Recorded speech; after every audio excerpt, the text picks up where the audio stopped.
iOS and Android. Right now at 5, authorities issue an update in a search for a man wanted out of Knoll, Missouri. And we are tracking strong to severe thunderstorms across the area this morning. We'll have the latest in that forecast coming up. Plus, electric companies are warning the public about suspicious individuals falsely claiming to work for them. The 4 states' most watched news starts now.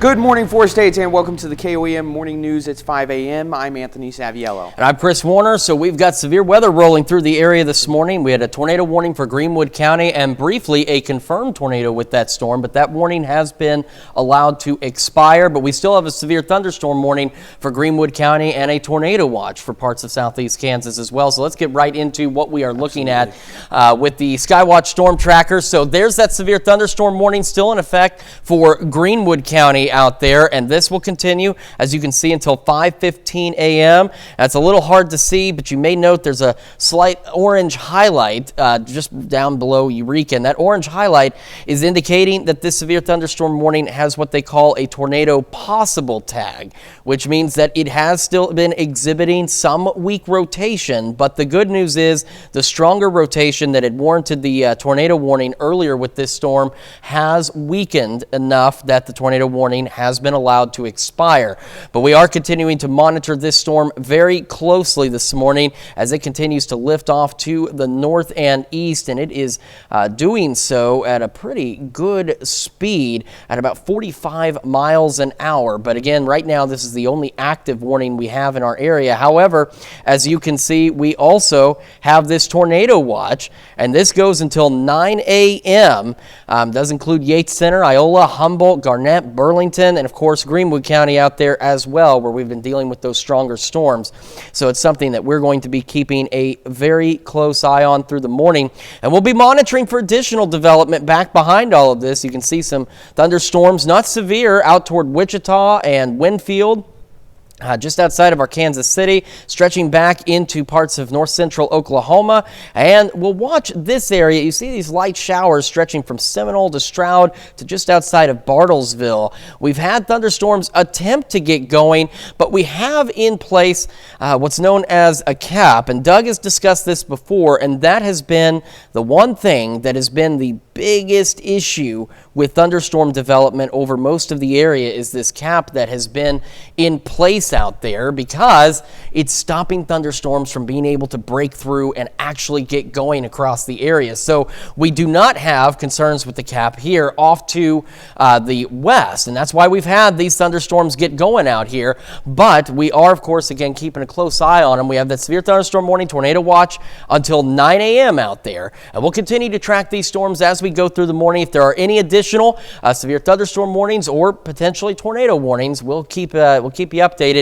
The atmosphere is primed for all severe hazards. Again, it's that cap that's stopping thunderstorms from actually breaking through and getting severe. But again, out west, the cap's a little weaker. That's why we are getting some of those strong to severe thunderstorms out there. So we'll continue to monitor this storm. We'll keep an eye on this additional activity that's developing out there. And we'll bring you any of the latest watches and warnings right here through the KOAM Morning News. For now, we're going to send it over to you, Anthony. All right, Chris, thanks. A federal judge yesterday sentenced a Neosho, Missouri man for his role in a kidnapping conspiracy. 41-year-old James Gibson is sentenced to 30 years in federal prison without parole. Gibson pleaded guilty to his role in a 2020 attempted kidnapping that resulted in the shooting death of the victim. One of Gibson's 5 co-defendants, Lawrence Vaughn of Neosho, was sentenced last year to 25 years in prison. The other 4 have all pleaded guilty and are awaiting sentencing. Two of those, Russell Hurt of Greenwood, Missouri, and Amy Thomas of Webb City, will be sentenced later this week. Sentencing for the other 2, Freddie Tilton and Carla Ward, both of Joplin, has not yet been scheduled. You can read more about the story on our website, KOAMnewsnow.com. The Knoll, Missouri Marshal's Office have arrested a man wanted for felony warrants in Newton County. Authorities say Jordan Jennings was known to be armed with a semi-automatic handgun. Yesterday, he ran from police chasing him in the area of the Bel Air apartments in Joplin. He was previously seen on security cameras stealing a vehicle which has since been recovered. Jennings was apprehended early this morning. Crews continue to clean up following a major train derailment in Wyandotte, Oklahoma over the weekend. Authorities say the incident happened Saturday night. About 20 cars derailed along Main Street and East 153rd Road in Wyandotte. Amazingly, no one was injured. If you're ever on the go and want to still be able to watch our newscast live, just download the KOAM Plus app. It's free and available on the Apple App Store and Google Play Store. Just search for KOAM Plus. The Cherokee County Health Department helped out individuals with CanCare questions yesterday afternoon. The event took place at the Galena City Hall. The department helped individuals applying for CanCare benefits for Medicaid presumptive individuals. Cherokee County My Family program was also on hand to answer any questions about resources for families. Well, the presumptive eligibility basically is an application for CanCare. So what I'm doing for them is giving them free application assistance, because the application is actually about 58 pages long, and I'm cutting that by 3/4, so they're not having to give me as much information. If you missed out on the event yesterday, don't worry. The Galena City Hall will host a similar event on May 20th. Electric companies are warning the public about suspicious individuals falsely claiming to work for them. KOAM's Samantha Walker tells us more about who may be knocking on your door. Both Newmac Electric and Carthage Water and Electric plants say they have received numerous reports in recent days of people going door to door identifying as electric workers. Witnesses say the suspicious persons often say they are trying to sell solar panels. It's concerning when people are going around saying that they're with Newmac when we're not affiliated with a solar company in any way, because they're stating that they might get a better deal on their electric bill or they won't have to have any rates in the future, and that's just not the case. Officials at Newmac Electric say they believe the individual is trying to actually sell solar installation, but they may not be reputable. They say electric companies such as Newmac do not endorse a specific solar business in that way. But authorities warn that a person willing to lie about their identity might be up to something else. Well, if they're misrepresenting, they may be using that for a ruse to get in to see what those people might have, where they could come back and break in later or steal something while they're there. The Newton County Sheriff's Department says Newmac Electric has been keeping them in the loop about customer reports. They say the best thing you can do if you see something suspicious is call. If citizens see something suspicious, don't hesitate to call. I mean, that is what we're here for. We'd be more than happy to come out and check it out. That is what we're here for, is to serve the citizens, and they're our eyes and ears, and they see stuff more than we do. And we'd be more than happy to check it out, and it is not a bother. We would be more than happy to serve the citizens that way. Newmac Electric says employees at companies like theirs should be wearing a uniform or a logoed shirt, have a Newmac vehicle, or be able to provide a work ID. Reporting in Newton County, Samantha Walker, KOAM News. Newmac Electric asks that you call their office if you encounter a suspicious person claiming to be a company worker. That's a look at today's morning's top stories and weather in our first 7 minutes, coming up on the KOAM Morning News. Two of the best high school baseball teams in our area meet in a cross-state battle yesterday evening. We have the details, plus a historic French vessel planned to carry the Olympic flame from Greece to France. And thunderstorm chances return. We'll have what to expect with Chris Warner in the Skywatch Weather Center. You're watching the KOAM Morning News. We'll be right back. KOAM News Now and Arbus Bank are bringing you the great.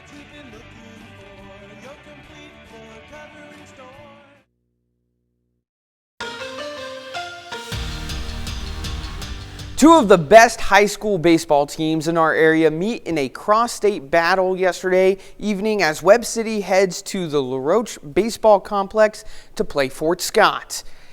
Webb City baseball playing its 5th straight road game last night, going across the state border to take on Fort Scott. Scoreless into the bottom of the 3rd. Tigers at bat. Spencer Goldston gets a piece of it with a grounder out to right field.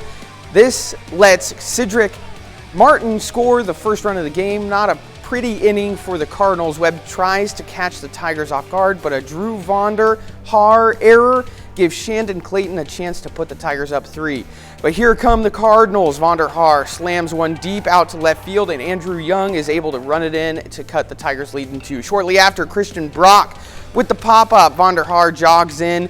1-run game, but that's as close as it gets. 5th inning, Lennox Vaughn rips one to right field and a couple more inches, and it would have been gone. Dub Chapman scores.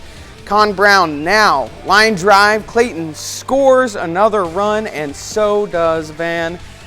Tigers prevent the Cardinals from scoring again. Fort Scott wins 7-2.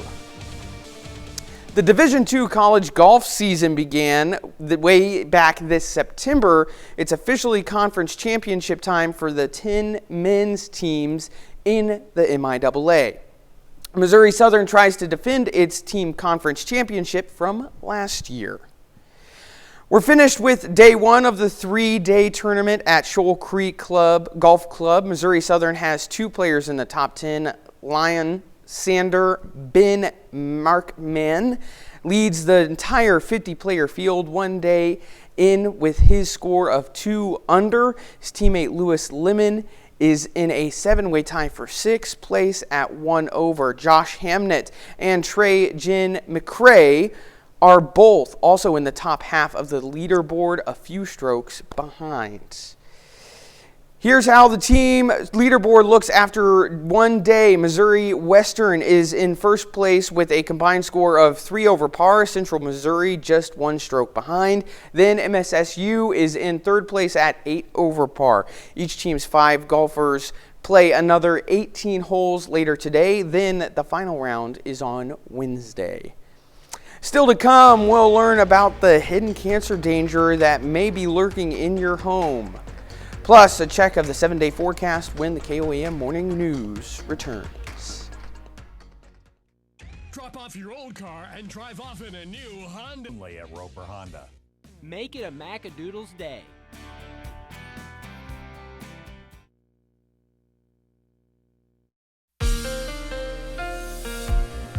Welcome back to the KOAM Morning News, 517 on what has started as, at least for some of us, a stormy Tuesday morning out there. We still have this tornado watch. This runs until 9 o'clock this morning. The good news is right now we have no active warnings out there. And we started our day with a severe thunderstorm warning and ultimately a tornado warning and then a brief confirmed tornado. And we now have a new severe thunderstorm warning that is clipping parts of Coffee County. So give me just a moment. We'll get the latest on that for you. For those folks up in Coffee County, as this is starting to lift off to the north and east. This is that same storm coming out of Greenwood County. So this will run until 5:45 this morning. You can see it does not include Burlington, but does put it on a path for Key West along 75. This is for 60-mile-an-hour wind gusts and 60-mile-an-hour wind gusts and nickel-size hail. And this storm, again, moving northeast at about 40 miles an hour. And so it's something that's going to be the situation through the morning. Now, bear in mind that we also have a cap in place for some of the area. We're going to talk about that in just a moment. So here's another look at this activity across southeastern Kansas. This strong storm, that severe storm once again lifting to the north and east. Then what we're keeping an eye on is what's continuing to develop out west, almost right along the I-35 corridor, stretching back down into north central Oklahoma. This is additional activity. It's not severe at this point, but will continue to follow this same path and is working into an area where the atmosphere is not as capped as it is the further east you go. In fact, some of the model data shows a lot of this activity just dying as it reaches 69.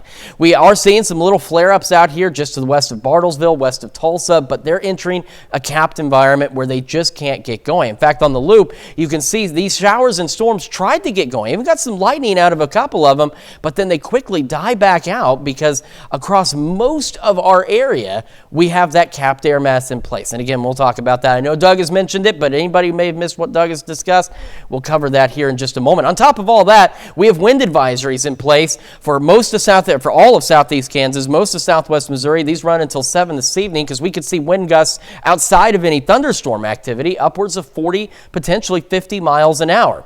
And this is the severe threat that will kick in for the rest of today. So right now, the overnight side, we still are dealing with what we saw yesterday, but we have a low to elevated tornado risk, low to elevated hail risk, and a low wind risk across the area as well. But as you can see, it's as the threat shifts east and the cold front shifts east, we'll have that threat mainly into the Missouri and Arkansas side of things. But at least for now, we're dealing with that threat over in Kansas. We're also got word that there's some computer problems at the government level, so the future track, as you can see, is not really running, but we can talk briefly about what the cap is. So what it is across a good portion of the area, we have this warm air aloft, and thunderstorms are trying to get going, and some of them are kind of running out in our eastern counties, but it's running into this lid. So basically what we're sitting in right now is we have a pool of gasoline across the area. That's the energy, that's the instability for the storms, but there's a lid over most of it. So that match that's getting sparked is hitting that lid and fizzling out. However, further west, the air is not as capped. It's a bit weaker, and so that's why in our western counties, these thunderstorms are starting to break through, and that's why we're starting to see some of those strong to severe thunderstorms across our far western counties and may continue to do so through the morning and into the afternoon. There is some data that suggests that the cap across the rest of the area may potentially break in the next hour or so. If it does, we could see a few more strong thunderstorms across a broader area. If it doesn't, it's going to keep the severe threat a little further west for the time being. Right now in Joplin, though, take a look. This is what we're talking about. 69 at 5:21 in the morning. Dew point 61. Humidity's up there at 75%, and that south wind gusting upwards of 25 miles an hour. There's that cold front. It's not cold air, but it's cool back behind some of it. But take a look out west too, where these storms have been firing. It is in the low 70s across parts of southeastern Kansas this morning. So as we get our morning started, in addition to being breezy, we'll have a few of those scattered to isolated storms across the area, and these will continue through the morning hours. And if everything holds, they'll wrap up by about 11, 12 o'clock today. If the cap manages to break, and I just want to emphasize, that's the big undecided factor here, the factor that is the X factor, if you will. If it breaks, then we could see a few showers and storms linger into the afternoon. Some of those could be strong. If it does not, then we'll start to clear out, and we're going to be warm. This cold front not significant, so we're still going to make it into the 80s today, into the upper 50s, low 60s tonight, mostly clear skies, and those winds will begin to calm down across the area. Quick look down the road. We're watching the possibility of additional strong, potentially severe thunderstorms Thursday and maybe into Friday morning, and this system a little stronger, though. So we're up to the 80s through Thursday, and then we cool down even below average into the weekend, and we'll have more rain chances as we head into next week. We'll continue to monitor the storms out west and keep you updated on any additional watches or warnings across the area. And we'll be back with Health Watch right after this. I didn't have to pay anything. Associates. It costs you nothing to see if we can help. Topping Health Watch this morning, it's often recognized as a smoker's disease, but the CDC says up to 40,000 lung cancers each year are diagnosed in people who have never smoked or in those who were light smokers. While researchers believe secondhand smoke is a leading contributor to this, there's also another factor that may be making people sick. Mandy Gaither exposes the hidden cancer danger that may be lurking in your home and how to find it. In 2018, Chastity Harney was at school when this teacher says she felt a sharp pain in her chest. When I took a deep breath in, it was excruciating. The pain was better the next day, but Harney's doctor scheduled a CT scan. She says the results were shocking. When I walked in her office, there was a chair pulled out and a box of tissues, and so I'm thinking, okay.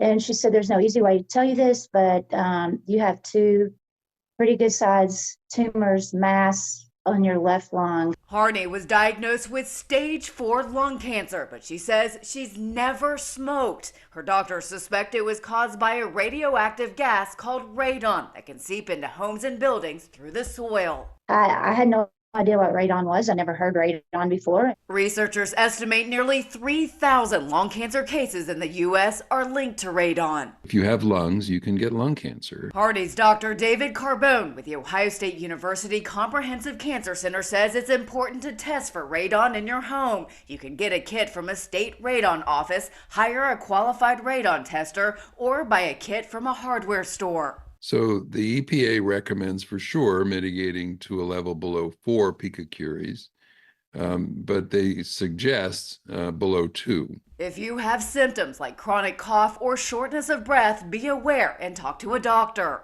Harney says she was given 6 months to live, but with targeted therapy, she's beaten the odds, surviving this incurable disease for years. My journey's not over yet, and God continues to use me. For Health Minute, I'm Andy Gaither. If you do detect radon in your home, the Environmental Protection Agency recommends hiring a qualified company to install a radon reduction system. That's a look at today's top health story. You're watching the KOAM Morning News. And we are continuing to monitor strong to severe thunderstorms across the area. Going to be warm today. We'll have another look at your forecast when we come back.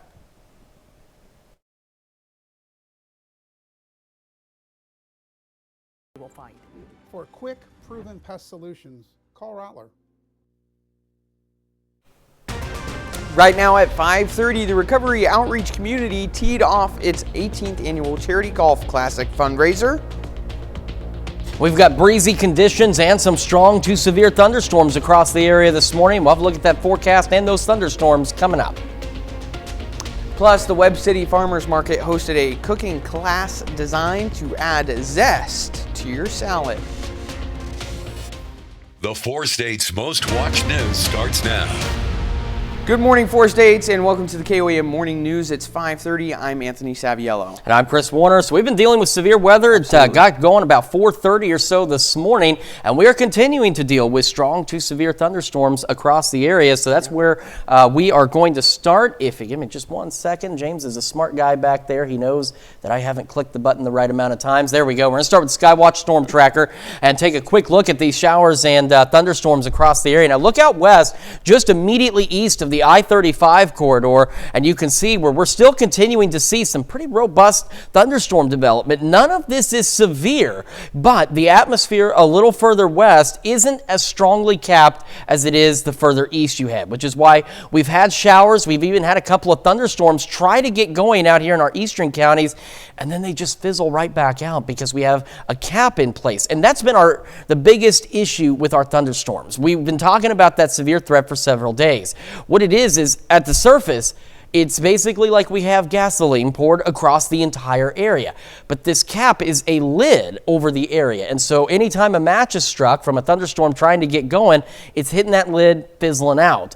And so far, that's been good news. We haven't had any severe weather. Even though we need the rain, we haven't had any real activity. But we have been dealing with strong to severe thunderstorms into our western counties. So we're going to keep an eye on this activity and the activity that is stretching down toward Ponca City, because all of this will continue to roll to the north and to the east, and it will work into an area that is slightly uncapped out there. And then up here into Coffee County, we do have this severe thunderstorm warning in place that will continue across the area.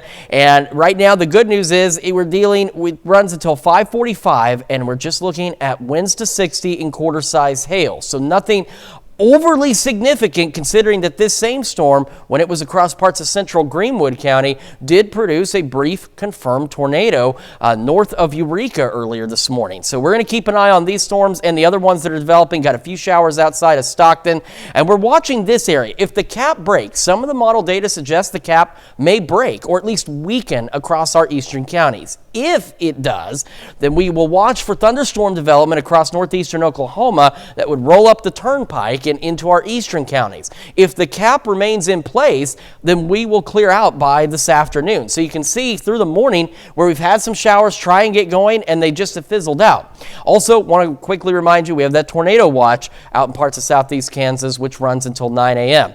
Now, this is also kind of an assumption. If the cap breaks, we have a low to elevated tornado risk, a low to elevated hail risk, and a low wind risk across the area for strong, potentially severe thunderstorms as we head through the morning and into the early afternoon, again, if the cap can weaken or potentially break. If it does not, the severe threat is significantly reduced. We also have wind advisories across southeast Kansas, parts of southwest Missouri until 7 this evening. We could have those south winds gusting upwards of 40 to 50 miles an hour. And take a look at these temperatures, quite mild out there. 69, both Joplin and Pittsburgh, and around the region further west in that slightly uncapped area.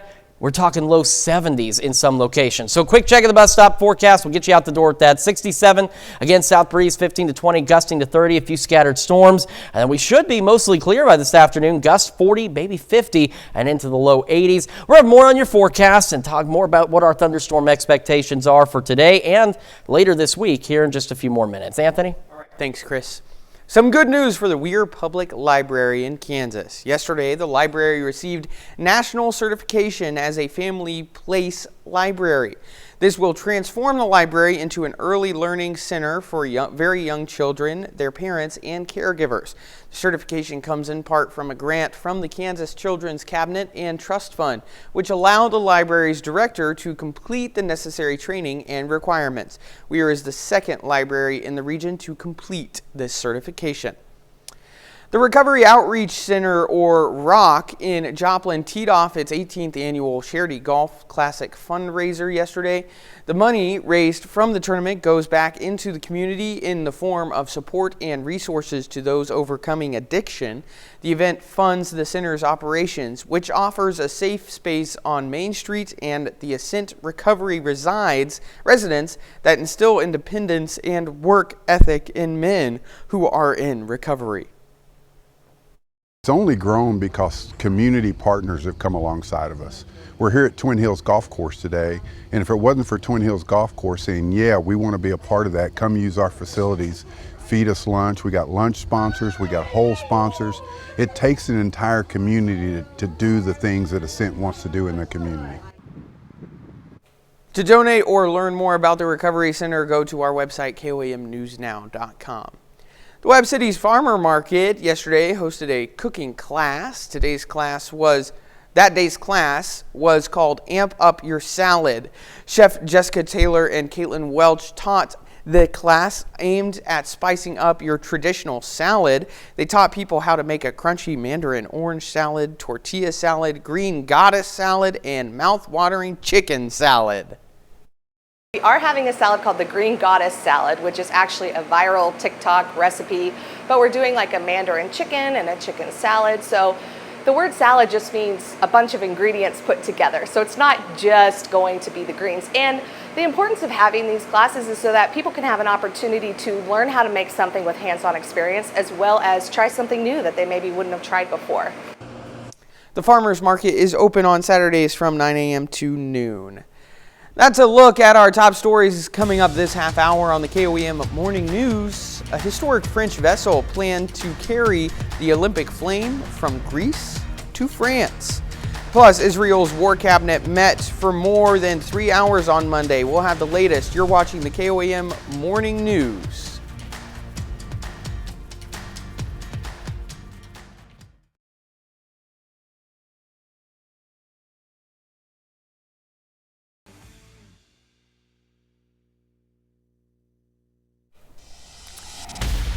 With nearly 100 days to go before the start of the 2024 Olympic Games in Paris, a historic French vessel planned to carry the Olympic flame from Greece to France was spotted Monday moored in a Greek port near the birthplace of the Games. The 19th century ship, named the Bellum, classified as a historic monument, will set sail later this month carrying the Olympic flame. The ship is believed to be France's last surviving three-mast steel-hulled boat. It's expected to arrive in Marseille on May 8th. From there, 10,000 torchbearers will carry the flame across 64 French territories until its final destination at the Olympic Games. The flame is set to be lit today in Olympia, Greece. The Paris Olympics are set to begin in July. Israel's war cabinet met for more than 3 hours on Monday. All indications are Israel will strike back against Iran. The Israelis are also launching new raids into Gaza. Correspondent Jeff Paul is in Tel Aviv with the latest. The head of Israel's military promising they will retaliate to Iran's unprecedented attack. Iran will face the consequences for its actions. We will choose our response accordingly. There is reportedly debate among the Israeli war cabinet surrounding what the response would look like. While the Israeli military says 99% of the drones and missiles fired by Iran were intercepted, doing nothing could embolden Iran to strike again, say the Israelis. However, many of Israel's allies who were critical in helping foil Iran's attack fear a major strike could spark a wider conflict in the Middle East. We are working urgently with our allies to de-escalate the situation and prevent further bloodshed. All sides must show restraint. Iran is standing firm, calling the strike a response to an Israeli attack on their consulate in Damascus, Syria, that killed 2 top Iranian commanders. Iran's foreign ministry spokesperson says the strike on Israel was proportionate and measured and meant to dissuade Israel from further attacks. We carried out this action in the framework of deterrence. If another action is taken, our response will be more serious. On top of the situation with Iran, Israel still has its ongoing war in Gaza, with the next phase seemingly aimed at the southern city of Rafah. We're also learning that the Israeli military recently called up thousands of reservists for future operations. That's a look at some of our biggest headlines from around the world. We'll be right back.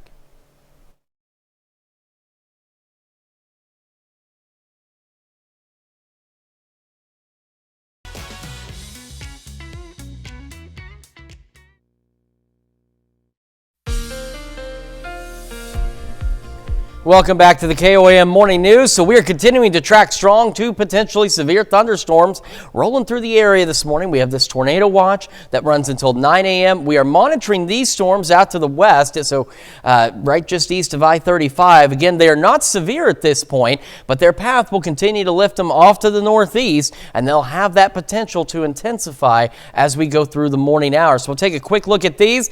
Again, they look pretty impressive on radar, but they're not severe at this point. They're not even considered strong thunderstorms, and you can see not a lot of lightning with these, but they're going to continue to enter an area where it's going to be a little more favorable for some upscale growth. So we're going to keep a close eye on those. On top of that, we still have this severe thunderstorm warning going into Coffee County. This is the same storm that produced a brief tornado north of Eureka in Greenwood County earlier this morning. This severe thunderstorm warning will continue through about 6:15, if I'm not mistaken. And this is again for hail to quarter size and wind gusts to 60 miles an hour, but it is beginning to exit our immediate area. We have this guy just outside of Ponca City, getting ready to roll into Ponca City. We're keeping an eye on, and we're watching any potential development across northeastern Oklahoma, because if the cap that's currently in place across most of the area, hence why these thunderstorms are staying out to the west, the cap is in place across most of this area. That's why these showers and storms that tried to get going this morning died very quickly. If it weakens enough, then any showers or activity we see across Oklahoma could intensify and become strong to severe as it rolls off to the northeast. Some of the model data suggests that in the next couple of hours, the cap will weaken enough that we'll get some more robust thunderstorm development out here ahead of the front. If it doesn't, we're going to be left with most of this and a few showers across the area through the morning. So it's something we've got to keep a close eye on. On top of all of that, we have wind advisories all of southeastern Kansas and into southwest Missouri through 7 o'clock, because we could see south winds outside of any thunderstorm activity gusting upwards of 40 to 50 miles an hour. So as it stands right now, for the morning hours, once we get past about, say, 6, 7 o'clock, we have a low to elevated tornado risk, again, mainly into Missouri. Most of this is mainly into Missouri, but parts of southeast Kansas, extreme northeastern Oklahoma, a low to elevated hail risk, and a low wind risk. So this risk is shifting east as the front shifts east, and this whole system rolls to the east. But again, that is all contingent on if the cap breaks. And as mentioned, we got a memo that on a government level, believe it or not, data for future track information is not loading. So we're going to have to skip that for right now. So the cap, by the way, we covered this earlier, but it's this basically at our level. It's why it's so warm and muggy even out in our eastern counties. We have gasoline spread across the area. That's the instability. But we've got a lid across the area as well. So we're getting some showers and maybe even a couple of thunderstorms, but they're not able to punch through and intensify because of that lid. So the match is being struck, drops down, hits the lid, flares up for a moment, and then fizzles out. But out west, where we've been seeing some of these stronger storms, the cap is weaker, or in some cases has been broken by the thunderstorms. And so they're able to get through this and tap into more energy and instability and intensify. And that's why we're seeing those strong severe thunderstorms out to the west. And if the cap weakens in the east, then that'll open up again the window for more strong to severe thunderstorms this morning, say between, let's say, 7 a.m. and noon on the far eastern Kansas and into Missouri and northwestern Arkansas, parts of northeast Oklahoma. All right, 70 in Joplin right now, 61 dew point, 73% humidity. So that's what we're talking about. That energy is there. We just have that lid in place right now, and that south breeze gusting to 35. There's that frontal boundary out to the west. It's not going to be significant. Even once it rolls through, our temperatures are still warm. And take a look out to the east. Look at the temperatures and the warm air that these storms have to feed off of out there. Low 70s into southeast Kansas this morning. So again, some scattered showers and thunderstorms, some isolated showers and storms through at least noon. And we're looking to be about 71 by 11. Now, again, the risk for some storms may push until about noon or 2 if the cap weakens. If it doesn't, we'll begin to clear out rather quickly this afternoon. Stay breezy, highs into the low 80s. As we head into the evening, the winds will let up just a bit out there, and we'll eventually fall back into the upper 50s and low 60s. And then again, as we head through the next couple of days, still in the 80s. Thursday, another front coming through a little stronger. It cools us down and could bring us an opportunity for some additional strong to severe thunderstorms. So another system we'll have to keep an eye on. That's Check Your Forecast. We're back with more right after this. IndigoSkyCasino.com for details. Highway 60 west of Center.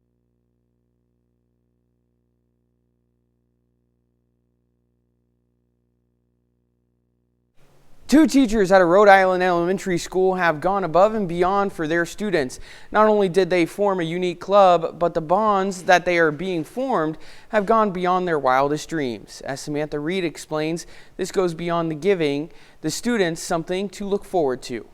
For the last few months on Tuesdays, about an hour before school begins at Vernon Heights in Woonsocket, PE teachers Chelsea Eccleston and Jessica Spur are ready for their kids to come. Being in Woonsocket, we struggle with attendance. So if anything to get the kids early to school and ready to learn, this was amazing. You may be wondering why they're grabbing cups of all colors. It's acceptable for any level, beginner to intermediate to advanced. That's because the students in the gym are awesome. I use hand-eye coordination At moving their minds and hands at full speed. I'm so surprised because I thought my hands couldn't move really fast. What in the world is happening here? It's called cup stacking, and here it's a club. We had 30 students, and we probably had another 25 on the wait list. It's a nationally recognized sport that involves placing cups in predetermined sequences as quickly as possible. It doesn't look that hard, but when you actually do it, it's really hard. With a start and stop button, each kid has been working away at beating their personal record. They really showed their enthusiasm. Building stacks and their confidence. It makes them so happy, and I just see their self-confidence grow, and it makes my just excitement for them and excitement for the sport grow. This is a different type of athleticism, one that works the brain. So not only improves their hand-eye coordination, but it improves their bilateral, and it improves your sportsmanship. Sportsmanship is exactly what these students portrayed in Providence at their first ever cup stacking competition that was open to all of New England. And 7 out of 10 of them placed in the top 5 in their divisions. And they were incredible. But in order to get there, staff and parents raised and donated money to make sure their dreams could come true. I was really excited, but also really nervous. Which, as you can see, I was so thankful that they did that. Was a really big deal. I think it's nice that a lot of the teachers in the school donated for the competition, so the admission fee was free. Besides getting them to play in a place they'd only once heard about, Chelsea and Jessica have put a lot of love into their club. We did this voluntarily. We wanted to do it for the kids. And though the season of stacking has come to an end, there's something to look forward to until next year. Our students they don't have a lot, and anything I can give back to the kids, it's so heartwarming for me. Jessica Spur gets credit for bringing cup stacking to the school about 3 years ago. We'll be right back. Dr. Chris Wilcox at Precision Dental in Jay, Oklahoma. Sponsored by KOAM, Fox 14, and these other fine sponsors. It's been decades since the U.S. lost its first butterfly species due to human activities. Now the Xerces blue butterflies, driven to extinction in the 1940s, are making sort of a comeback in the Bay Area, with a close relative being reintroduced over San Francisco's sand dunes through genetic testing. Scientists extracted a DNA sample from a 93-year-old specimen from the Field Museum of the Natural History in Chicago. From there, they were able to compare the genetic code of the Xerces blue butterfly to the structures of other common blue butterflies. As a result, researchers at California's Academy of Sciences identified a group of silvery blues that could successfully fill the ecological role left by the Xerces blue. The researchers will continue to track the butterfly's movements from high-resolution photographs to identify their markings. And we've got ourselves scattered thunderstorm chances as we go through the morning. So this is, again, all contingent on whether or not the cap can weaken just enough to allow some additional thunderstorm development in our eastern counties. Right now, the severe threat has been staying to our west. Remember, parts of southeast Kansas, tornado watch until 9 a.m. We'll continue to monitor these storms. Also, breezy wind advisories, Kansas and into most of southwest Missouri until 7 for gusts out of the south, 40 potentially upwards of 50 miles an hour. And we're going to make about the low 70s by 11 o'clock this morning. We have that cold front. That's what's going to trigger these storms. That's what is triggering these storms, but it's not overly potent in terms of cold air. We're still going to make the upper 70s and low 80s as we go through the afternoon out there, and we'll start to clear out later this afternoon as well. Winds ease up just a bit as we go into the overnight hours, and we're still pretty mild, upper 50s, low 60s across the area. As we head into the next couple of days, still into the 80s Wednesday and Thursday, pretty decent for us tomorrow. However, Thursday, we have a stronger cold front that's expected to come through. So one thing it'll do is it's strong enough it's going to kick our temperatures down, maybe even below average by Saturday. But we are watching the potential for another round of strong, possibly severe thunderstorms as we go into Thursday afternoon and evening across the area, and possibly lingering into Friday morning out there as well. So we're going to keep an eye on that. We have a decent weekend. Again, some showers Saturday, a little cooler out there. We'll start to warm up as we head into the next week. We've got more rain chances next week as well. Let's check your forecast. We'll be back with more of the KOAM Morning News right after this. Proudly serving the southeast Kansas area for 26 years. Visit